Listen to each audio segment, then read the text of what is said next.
অনেকদিন পর নিজেকে নিয়ে কিছু কথা লিখলাম। ধ্বংসের দিকে তাকিয়ে মুচকি হাসি দেওয়া অদ্ভুত মানুষ আমি।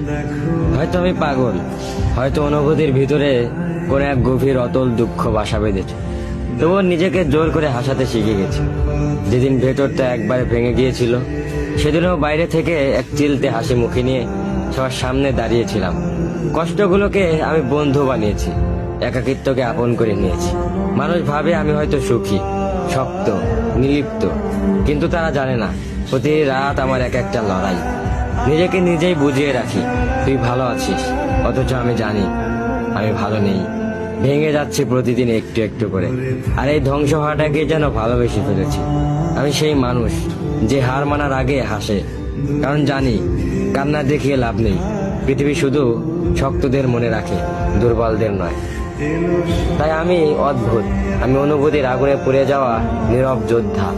আমার জীবন কোনো সুখের গল্প নয়, এটা নিঃশব্দ বিপ্লব, যেখানে হাসির আড়ালে লুকানো থাকে হাজারো না বলা কথা, ভাঙা স্বপ্ন, হারিয়ে যাওয়া আমি।